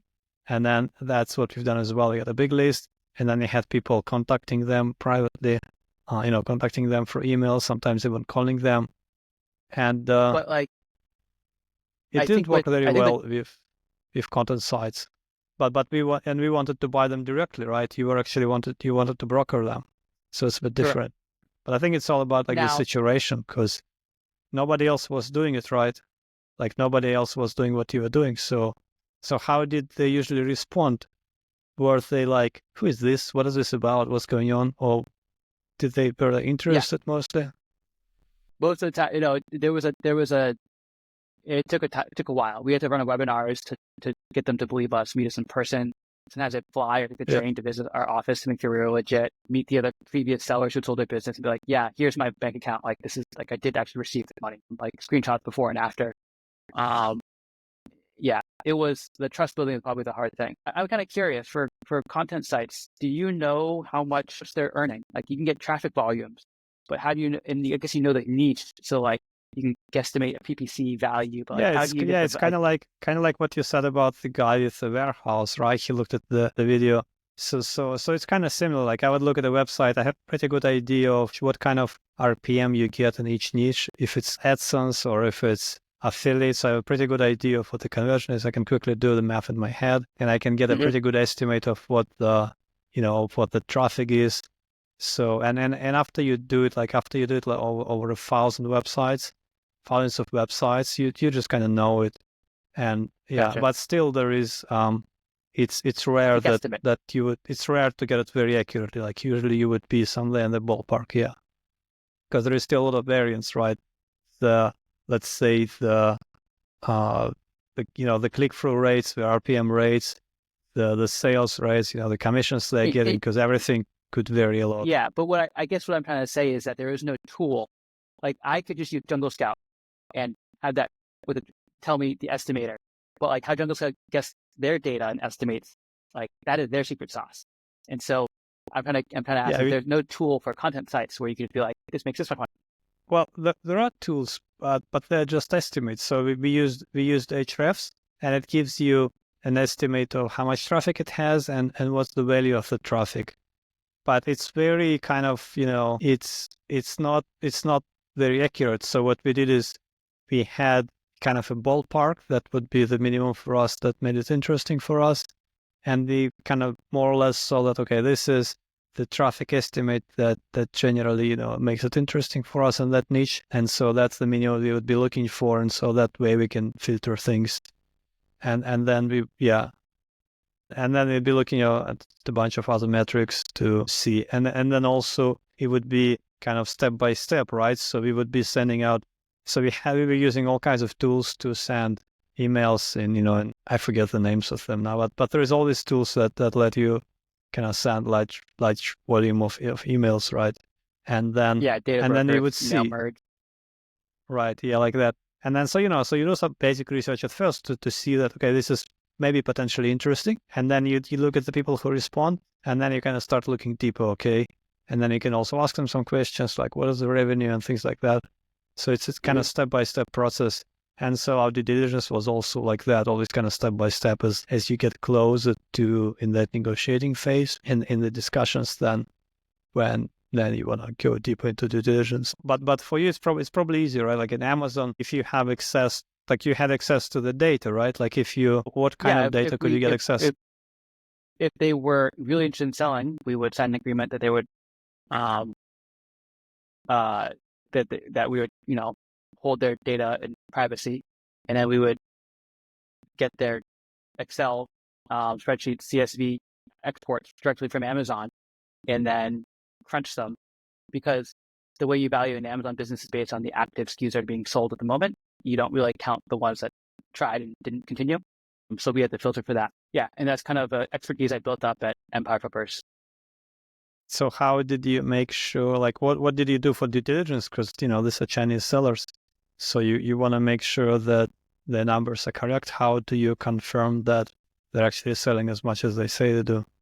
Did you look at so that's the tricky thing is we can confirm what's from Amazon. We can confirm the sales, the expenses from Amazon, the ad costs. The thing we cannot confirm 100% is the cost of their products and the shipping. But we were the broker, so we didn't have to do diligence. We just had to vet them to make sure they're quality.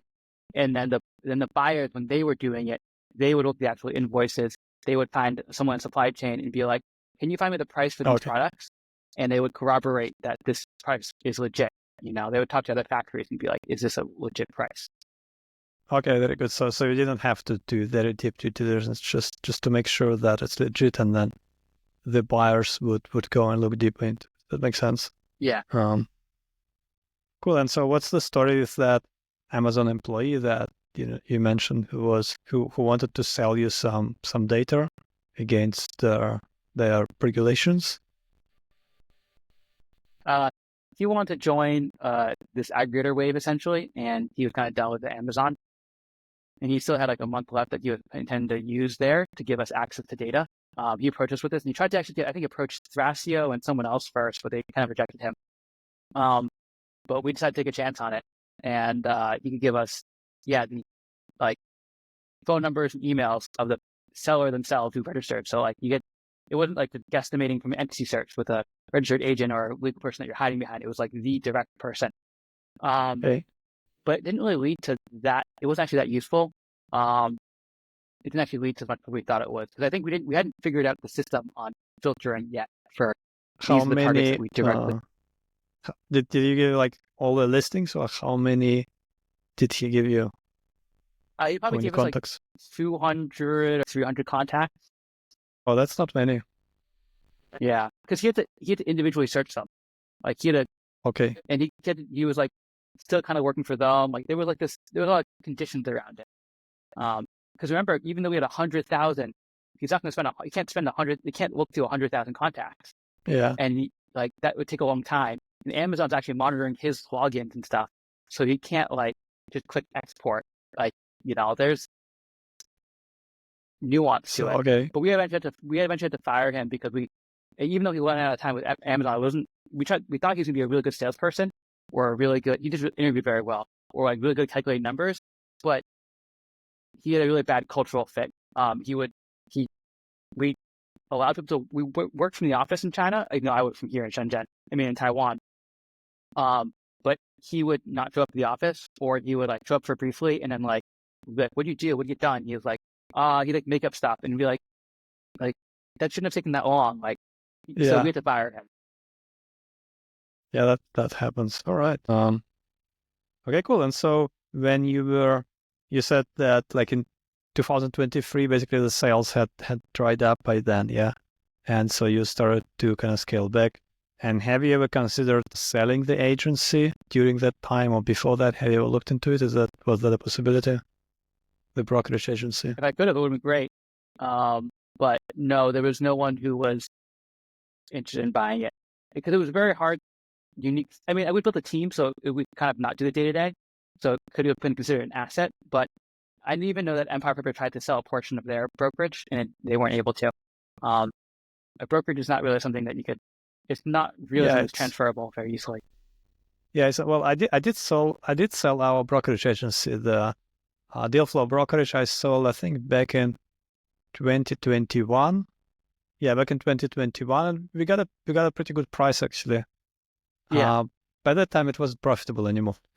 There weren't enough deals closed to pay for the expenses, but they liked that because it had a brand, and like we had systems, we had a brand, we had like all those kind of things, and a big list of customers that we've done business with before and so on. So I figured that could be valuable to somebody, and we managed to find somebody who was really interested in it. But yeah, maybe in your case, because your main value was not on the brand, it was just more in the relationships and the timing. Yeah, so that it was a money-making opportunity. It wasn't a sustainable long-term business because, again, the stars had to align, and they aren't currently aligned. Like, could deals still happen? Maybe, possibly.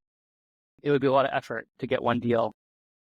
And so and that's the downside of the brokerage model is that, like, you're basically hunting whales as opposed to some people who are fishing or some people who are collecting like krill mini fish. Like if you're selling on KEP, you're selling at $4 or $5 ebooks. I have to go kill this deal, and I remember staying up at like 3 a.m. one time because this deal was worth like $500,000 to me. So yeah, I'm going to stay up till 3 a.m. But if it doesn't close, then I don't get it. And so it's like this wild swing and ride that smaller deals that are more constant maybe don't have that issue. But the way ours worked was like big. This is why like investment bankers kill themselves because they have to like finish this presentation last second and get it all done. I get the feeling. I remember we had this deal for $3 million that it got all the way through up to basically the last moment. Then everything was agreed upon, and we prepared all the agreements, and they were about to sign it and about to send the money, and then just like the exact last moment, they had some reservations, some disagreements, and then they started talking kind of behind our back, and things just fell apart, and it got kind of nasty, and that's it, and we couldn't really fix it anymore because those situations then everybody's stressed, and and people kind of tend to let their fears come out, and that's what you are dealing with, right? Like, so that was something we were working in for a few months, myself, my partner, and the broker, and then it just fell apart. And those things can be devastating. Like you put so much work. Yeah. Millions of dollars in the line. Yeah. And then it's just gone, and you just wasted all this time. So the brokering business it can be it's like ups and downs. All right. And so when you saw that things are slowing down in the industry, and then you gradually kind of wrapped it up, and then you closed it officially in 2023, right? More or less, yeah. So you had a partner. How did it work between you two? Were you primarily involved with the sellers or with the buyers? Like, how did you distribute the roles, responsibilities? Yeah, my role was operations of calculating numbers, finding buyers initially, looking at APAs, asset purchase agreements. His role was initially sales, talking to the sellers because my Chinese isn't perfect enough, doing buyer-seller calls. We eventually had a team doing that. His real strength, and something that I am not great at, is he kind of has ADHD and can do like multiple different things at once, but not at any depth. And if it required depth, then you'd ask me to look into it, and then I would go deep into it. Yeah. So that's kind of how we work like very well together. That's fine. That's kind of I can't manage like multiple things. I can only go deep. Yeah, that's kind of how I am as well. I can do a lot of things, but I don't usually go very deep into like each thing. I kind of like to understand how it all works, and then I just sort of move on to the next thing. But like for me, it's more interesting to see how these different things interact with each other, and then many other people. Yeah, so maybe like you who are the opposite, and then you want to like go deep into one thing, and right. and then maybe the next or whatever. So that's interesting. But that's how it is, right? The what is it? The integrator and what's the other one in the traction? Yeah, like the visionary and the integrator, right? So you were the integrator, right? Okay. Cool. So makes sense. So, and how was that partnership? Did you work well together? Did you have some disagreements and challenges, or was it mostly smooth? I think we worked through it on our Amazon business when we were selling pizza stones and stand-up desks. By the time we had our brokerage, we were pretty clear cut in our natural fits and responsibilities. Initially, I think I didn't understand what it meant to be an entrepreneur and be more available and be more like poke on 24/7. Like I like to check out on the weekends and not check my emails, but like you really can't do that when you have a business. So yeah. Yeah, that was also the biggest challenge for me. You kind of just have to be on all the time. And then I start, like initially when I started hiring some people and building a team, I realized that was like a big surprise for me. I realized like, oh, that's not how most people operate. That's not how, like when you have employees, like that's not how employees operate. They're not going to work for you 24/7. They work and then, they have other things and that's it. They don't work for you in the weekend. So it's like, that was something for me to learn in the beginning. That was very surprising. Yeah. But yeah, that also what creates all the stress, that the difficulty in just disengaging and taking a break from it. Yeah.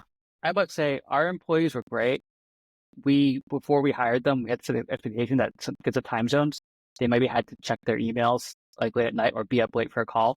But they were also compensated quite well. And I think, for example, one of my employees, I think she made more than her husband at Apple in China. Nice. All right. And so you said that what you were doing after that is you were investing in some FBA brands, in some people who wanted to buy FBA brands. How did that go? And what, like giving not them FBA, SMB, small medium-sized businesses. Also not brick and mortar related to businesses in the FBA, US. just businesses, offline businesses or online. Offline. Yeah. I mean, Okay. the thing is that Amazon, to be frank, Amazon as a business, it's not a really great asset because it's Right. what can go wrong. It seems very simple from the outside, like, oh, I just send a product to Amazon, blah, blah, and then like Amazon sells it for me. Like that's great. But like the moat around that is actually very fragile based on supply chains, and everyone experienced that in 2021. And then competitors, it's a race to the bottom. So like, especially now with like Temu and Amazon Haul Direct, I think, like there's real concerns and threats around the space about how long is Amazon actually still going to be around? Amazon's logistics fees have gone up a lot. PC is quite a lot expensive. And so the amount of margin that people actually have to live on is increasingly smaller. And so the sellers are getting squeezed. So, to buy into it, like, again, I don't think an asset should be worth. I think the fair trading value of an Amazon asset, and the future at existential risk, is probably only around 2 times. And with that being said, it's probably only 1 time up front, or maybe 1.5 times up front. That's excluding inventory, And so you have to make the calculation, is my money in inventory giving me the proper return on invested capital that would be worth this risk reward while also managing, competitors and PPC costs. Yeah, I agree. And so those investments and businesses, how many did you do? How did it go so far? I've done maybe 5. I've done one in like a real estate one in Missouri, a fund for independent sponsors, roofing company, kitchen service company, and then also an online business one. I think they're doing okay. It's a little too early to say. They're private investments, and so you're trying to invest on cash flow, not based on share price. What amounts would you usually invest? What amounts are usually acceptable? How much? 50,000. Okay, cool. And what else did you do with the money that you generated? Where else did you invest, or what are you Some of it's in the public market. A lot of it's right now in honestly just in money market funds, because I'm probably going to buy a property or buy a business. So I want it liquid. Did you get any crypto? Some of it was in gold. Actually, gold and crypto have to do pretty well. We'll deny that too. Yeah. I think we're on the cusp of some stagflation. Not to mention hyperinflation, maybe. Yeah, it might. Hard to tell. now it looks like Bitcoin has been down the last few days after the big rise. Now it's sort of fluctuating, yeah, right? And so what do you think, first of all, what do you think about the future of the FBA model? So you said that it's kind of on its way down, but there's still money to be made? Are there still people starting new products, or is it just way too saturated now? I would love someone to take this idea and make it into a reality, because I don't have the skill set or am not in the position to do it personally, life-wise. My next hunch, previously that China would eventually sell. I lived in China. I know how the demographics are playing out in terms of like cost of living and cost of labor, and the future of China is not very good. And so I think people moving the supply chain outside of China is the right move. Wait, Does it mean that hold Vietnam on. will be What? next to China? So what I do don't you think mean so. for those of us who have never been to China? What does it mean? The If demographics you ever and follow the like Peter Zeihan, I'm pretty bullish that China will collapse, and that'll why have massive ramifications in terms of manufacturing for the whole world. collapse And there is in what no new sense? China, Like collapse because financially completely, or like politically like and just Venezuela speeds or up. something? Like yeah, but Chinese history is a lot more violent. Yeah. Wow, like Russia, Yeah, because like there was like times the during revolution. COVID where people would be like, "Oh yeah, I barely made it out of this city because it locked down due to COVID," and then you'd be like, "Can you help? We were trying to middle a deal. Can you help us like move the account?" And they're like, "No, I don't have access to my laptop. I just managed to get out of the country out of that city fast enough." Or like, "Oh, we lost power here." I think it's craziness that was happening. Yeah. And so I do think that the next thing, if someone would really want to do this, would be figure out the top selling SKUs on Amazon that are made in China and source them in the US or Mexico. You're going to be paying more for the product, but eventually something will flip that you'll be the only supplier. I think the future is M2C, manufacturer to consumer, whereas So the is it? manufacturer Wait, so sells I direct didn't to the get that. consumer. So what's the idea to be a manufacturer in China, to be like the only manufacturer to some products that? Say it again. Yeah, I would scrape the best sellers on Amazon and look Okay. for if the products are sourced in China, and if you can get them made in Mexico or the US, not necessarily at a cheaper price, but just can you get them made, and maybe different manufacturing steps. This is more engineering side and data analytics. And then Okay. you would do a portfolio strategy that you wouldn't know which ones would collapse if the supply chain breaks down, but you can kind of hunch and then diversify, and if that flips, then you'll be the only supplier in town on Amazon.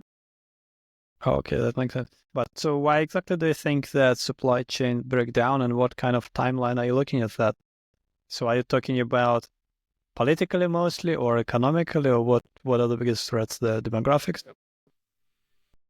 Who knows what'll actually break the camel's back? But I think the whole thing is like, oh, is China going to invade Taiwan? If it does, that's everyone loses. Everyone loses. I lose, of course, as I live here. But like, Yeah. will that happen? I don't think so. I hope not. Fingers crossed it doesn't. But even without that, there's all this issue of youth unemployment in China, and that's a big issue, because youth unemployment means people who have been sold this dream that they're going to achieve the Chinese dream by going to college and getting a university degree and getting a job. And they find out that's not true, and they're basically, that's why they're fleeing to the US and doing the crossing up from South America, or they're going to Australia, or they're going to Thailand. Like, a lot of people are disillusioned with China. And so when will that break into like outright dissolution of the government? I don't know, but there's been talks now of, I've heard a lot of people, Chinese fleeing China, people who have money, they should get out. And there's been discussions of global governments who, because the debt bubble has popped in China and is deflating, the balance sheet is trying to reorient. And the way the old governments get their tax revenue and make their money is by selling land to developers. But with that value of the land goes down, or they run out of land, then the Ponzi scheme essentially breaks. And so what these old governments are doing are making these companies pay tax that they say that they're owed, but the companies don't necessarily have the money. And so they're like holding CEOs and private entrepreneurs in China in prison, or the entrepreneurs are fleeing. So like, companies are going to break down, and private enterprise, they're cannibalizing the private enterprise. But isn't that like generally small scale?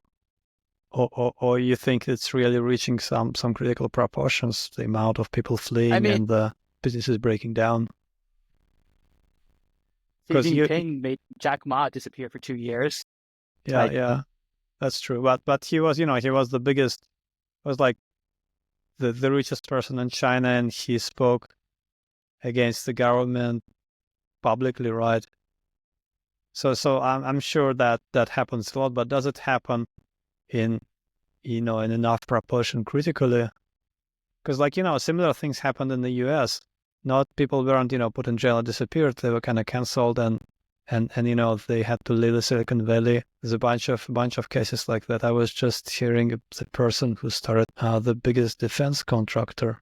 I forget the name now, but he sold Oculus Rift to Facebook for $2 billion. Bucky Palmer. Yeah, Palmer. Yeah, and then he kind of got canceled from Silicon Valley because of donating money to the wrong candidate.